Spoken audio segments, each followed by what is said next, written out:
Bapak Mama Jemaat Tuhan, Salam. Selamat hari Minggu, selamat berjumpa lagi dalam ibadah Minggu saat ini. Bagaimana kabar? Baik, selalu baik. Kalau baik kita berjabatan tangan dulu. Bilang di sebelah kiri kanan, katakan damai di hati.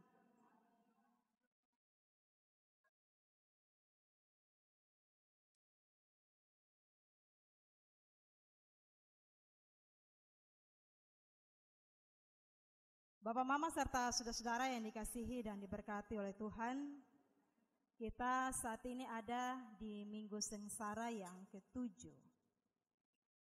Dan di Minggu Sengsara yang ke-7 ini, Majelis Sinode memberikan tema untuk kita merenungkan firman Tuhan ialah Raja Damai yang lemah lembut.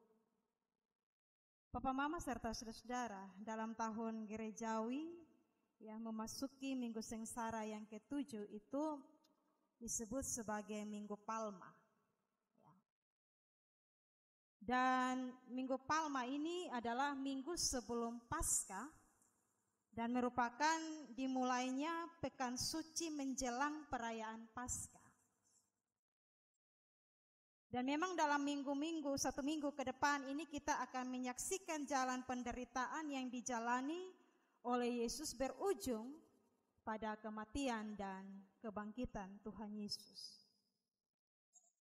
Kita juga diberikan kesempatan untuk merenungkan betapa kasih Tuhan yang besar bagi kita umat berdosa sehingga membawa keselamatan bagi kita.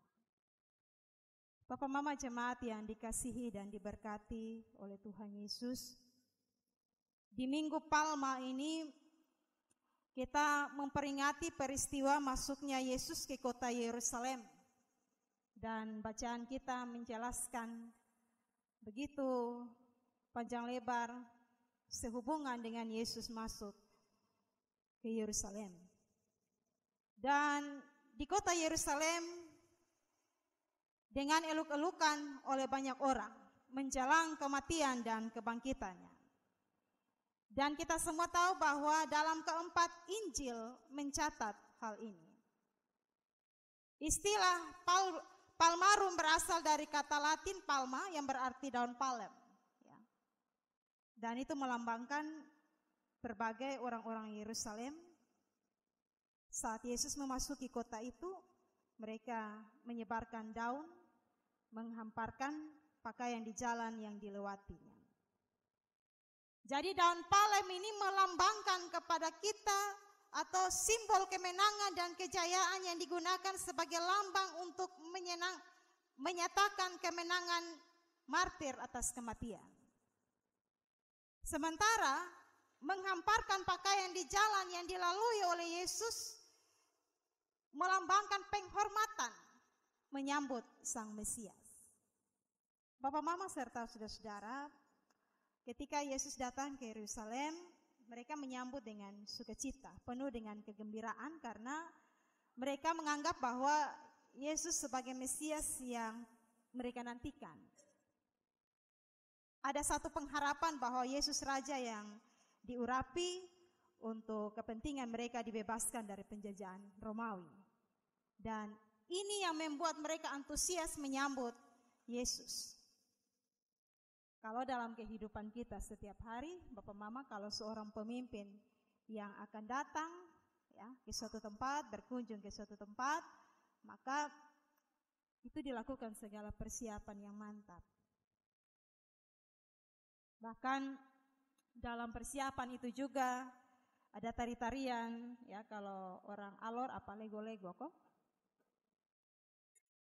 Kalau Timur Natoni, penyematan selempang sebagai simbol selamat datang dan itu sebagai satu sukacita menerima para tamu atau pemimpin itu datang.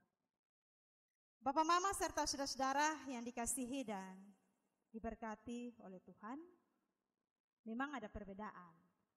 Perbedaan bagaimana Yesus disambut dengan pemimpin-pemimpin masa kini. Karena itu firman Tuhan di Minggu Palma ini mengingatkan kita untuk bagaimana kita menghayati dan memahami dengan arti yang benar kedatangan Yesus bagi keselamatan kita. Dan memiliki motivasi yang benar dalam merespon dan menyambut Yesus dalam hidup kita. Yang pertama, Bapak, Mama, serta saudara-saudara, kita lihat bagaimana cara dan sikap untuk menyambut Yesus. Yang pertama, kita lihat dari sisi Tuhan Yesus secara pribadi. Kalau pemimpin yang lain datang itu dengan kuda perang yang gagah, ya, kereta kuda yang perkasa, tapi kehadiran Yesus pada saat itu terbalik. Bukan tunggangi kuda yang kuat dan perkasa, tapi menunggangi seekor keledai. Mirip kuda, tapi dia lebih kecil dari kuda. Dan keledai itu tidak pakai untuk perang. Tapi kalau kuda itu lambang keperkasaan. Keledai adalah lambang atau simbol kerendahan hati, ya, simbol kelemah lembutan dan cinta kasih. Apa pesan dari simbol ini? Pesan dan cara membawakan pesan Kristus ini berbeda. Tidak sama dengan pemimpin-pemimpin yang lain. Yesus yang kita sembah dan kita imani adalah Yesus yang benar-benar Raja, benar-benar Tuhan. Bahkan Raja di atas segala raja. Berbeda dengan yang lain. Karena itu pesan Yesus adalah pesan cinta kasih, pesan yang penuh dengan kelemah lembutan. Bagaimana cara dia untuk menyampaikan pesan ini, bukan cara yang untuk memprovokasi, memfitnah, tebar isu, tetapi dengan cara yang penuh kasih. Kalau Yesus memilih untuk menunggangi seekor keledai muda, Bapak Mama, Yesus mau memberikan pesan pada orang banyak pada waktu itu yang hadir, bahwa kehadiran Yesus memberi mereka sukacita, memberikan mereka kelegaan, memberikan mereka damai,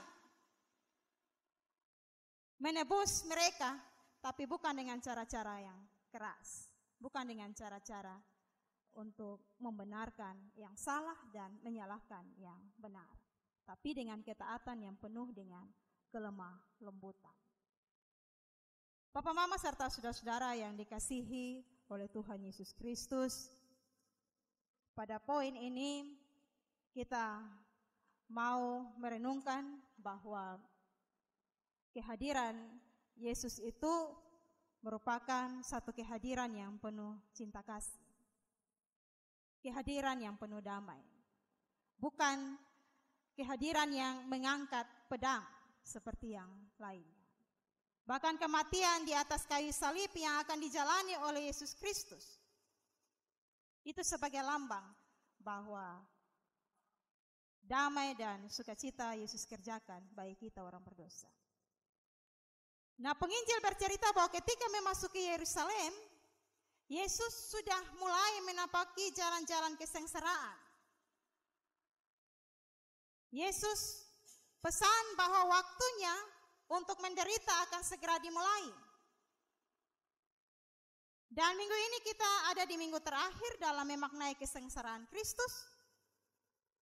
Kita bersiap untuk masuk dalam Jumat Agung dan Paskah. Karena itu firman Tuhan atau bacaan kita pada saat ini mengajarkan kepada kita untuk bagaimana kita hidup dalam ketaatan dan kebenaran seperti yang Yesus tunjukkan. Kita lihat bacaan kita, bahwa ketika Yesus masuk ke Yerusalem, dia menyuruh 2 orang murid. Kalau sampai di itu tempat ada keledai, nah minta. Kalau orang bertanya bilang mau buat apa, bilang Tuhan Yesus perlu. Pasti mereka juga berpikir, ini orang punya kita minta pasti di berisiko ada. Tapi mereka taat kepada Tuhan. pergi dan mengambil keledai itu. Papa mama serta saudara-saudara, kita belajar bahwa pada akhirnya Tuhan, ya, dalam hidup ini Tuhan memerlukan apa yang ada di sekitar kehidupan kita. Bahkan yang sederhana sekalipun diberdayakan oleh Tuhan untuk satu rencana dan keselamatan yang Tuhan akan nyatakan bagi kita. Dan bagaimana kita dipanggil dalam kegembiraan dan rela memberi yang ada pada kita untuk dipakai oleh Tuhan. Dan ini suatu teladan yang Tuhan Yesus lakukan bagi kita. Papa mama serta saudara-saudara yang dikasihi dan diberkati oleh Tuhan Yesus Kristus. Kita percaya bahwa kehadiran Yesus di Yerusalem menunjukkan bahwa kasih-Nya kepada kita orang berdosa itu, Dia nyatakan itu. Karena itu Papa Mama serta saudara-saudara, ketaatan kepada Allah Bapa di sorga Dia telah tunjukkan bagi kita. Bahkan dalam kehidupan kita saat ini juga, kita tetap menunjukkan ketaatan kita kepada Tuhan. Bukan taat sembarang taat, ya. Taat pada yang benar. Terkadang orang bisa salah artikan. Taat sembarang taat, salah juga kita taat, bahkan kadang keliru juga kita taat, bukan. Ya, terkadang dalam hidup seperti itu. Tapi kalau taat pada kebenaran itu sebuah tujuan yang mulia. Bacaan ini juga mengajarkan kepada saya dan saudara, supaya dalam kehidupan kita setiap hari, ada kerendahan hati, ada kelemah lembutan, bukan yang ada kesombongan atau kekerasan. Simbol keledai sebagai simbol kerendahan hati dan lemah lembut. Disambut, ya, seperti seorang raja, tidak lantas membuat Yesus mengubah misinya menjadi misi duniawi yang keras. Tidak, tetapi Dia tetap pada jalannya, yaitu jalan ketaatan dan kesengsaraan. Itu yang Yesus lakukan bagi kita. Yang kedua, Bapak Mama, kalau kita lihat dari sisi orang banyak yang menyambut Yesus, salah satu hal yang dicatat pada ayat yang ke-8, bahwa banyak orang keluar menyongsong Yesus. Karena mereka dengar bahwa Yesus yang melakukan mujizat, membangkitkan Lazarus dari kematian, telah datang. Karena itu mereka antusias datang mau berjumpa dengan Yesus. Mereka mau tahu, mereka mau lihat, mereka mau mendengar Yesus yang membangkitkan Lazarus itu seperti apa. Ada kerinduan mereka untuk mau berjumpa dengan Yesus. Tapi dalam kumpulan orang banyak itu juga Bapak Mama, ada yang sebatas ingin tahu saja. Ya. Ada yang sebatas hanya untuk lihat saja. Tapi juga dalam perkumpulan orang banyak saat itu, ada juga yang tidak tulus. Mau mencari kesempatan untuk menjatuhkan Yesus. Karena itu poin ini, pernah ada yang bilang bahwa orang banyak tidak semua punya niat atau maksud yang tulus. Dan kita mengaminkan itu. Dalam sebuah kelompok yang besar lebih dari 1-2 orang, mungkin di depan kita senyum, iya, baik, tapi dalam hati hanya Tuhan yang tahu. Tidak semua orang punya niat dan punya maksud yang tulus. Ini terbukti Bapak Mama karena sampai jalan kesengsaraan dan kematian, hanya beberapa orang saja yang setia menunggu Yesus sampai ajal tiba. Suara yang sama berteriak bilang apa? Hosana. Diberkatilah dia yang datang dalam nama Tuhan. Tapi suara yang sama juga bilang, salibkan dia, salibkan dia. Ada yang datang hanya ikut ramai, mau lihat, atau mereka mau sekedar untuk lihat Yesus buat mujizat. Itu seperti apa? Atau mungkin ada yang cari kesempatan untuk ada dalam keramaian, untuk membunuh dan menjatuhkan Yesus. Saat ini Facebook Pro ini juga udah mungkin kehadiran di tempat keramaian ini. Orang celaka bukan dong tolong, matung kodong video kodong kasih naik viral dulu. Ya. Kasus bunuh diri juga dong tolong dong kasih viral dulu. Dari bulan Januari sampai ini hari ini banyak kasus bunuh diri. Bapak mama serta saudara-saudara, ada yang cari kesempatan dalam kesempitan. Dalam keramaian, bukan untuk mau melihat bagaimana kasih dan kemurahan Tuhan, tapi ada juga mau cari kesempatan dalam kesempitan. Mereka mau menjatuhkan Yesus. Bapak mama serta saudara, kita bukan kelompok penggembira ya, atau mungkin juga kita bukan orang yang hanya mau ikut rame saja, rame-rame sambut ya, rame-rame bilang hosana, rame-rame bilang salibkan. Tapi kita dalam jalan mengikut Kristus bukan sebatas jalan asal jalan saja, atau mungkin jalan hanya ikut rame saja. Tapi pilihan hidup untuk mati tetap berpegang teguh pada kebenaran seperti Kristus, apapun resikonya. Orang Kristen jangan jadi orang yang ikut-ikutan tanpa komitmen dan identitas diri yang jelas. Rame di mana kotong di situ. Tapi soalnya tahu kotong buat apa di situ. Kotong pun kehadiran itu jadi berkat atau jadi malapetaka bagi orang lain. Jangan jadi orang yang ikut-ikutan tanpa komitmen dan identitas diri yang jelas. Di jalan yang setia bersama Kristus tidak ada yang bisa abu-abu. Tidak ada yang bisa ini hari dia hitam, besok dia putih, lusa dia hitam lagi. Tidak bisa demikian. Sebagai pengikut Kristus kita harus menunjukkan identitas kita yang jelas. Kalaupun kita ada dalam penderitaan, ya Kristus memang mengalami penderitaan. Dan memang kita juga harus mengalami yang namanya penderitaan. Bagaimana kita ada dalam proses penderitaan itu? Bagaimana kita ada dalam ketaatan itu? Jadi bacaan ini merupakan sebuah ajakan untuk bagaimana kita hidup dalam komitmen bersama Kristus. Apapun situasi yang terjadi dalam kehidupan kita, kita tidak bisa hari ini jadi orang-orang yang mengeluhkan Yesus. Lalu karena kepentingan-kepentingan tertentu, mungkin besok-besok kita juga elukan Yesus, salibkan dia. Mungkin hari ini kita senang dengan orang lain. Kita suka dengan dia. Tapi ke depan kita juga tidak suka dengan orang itu lagi. Tetaplah berjalan bersama Tuhan. Mengikut Raja Damai, apapun keadaan kita.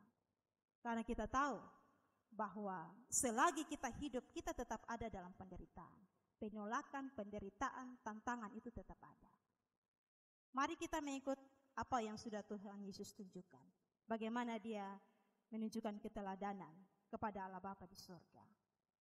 Dan kita juga demikian Bapak Mama. Mari kita mengikut apa yang sudah Tuhan Yesus tunjukkan.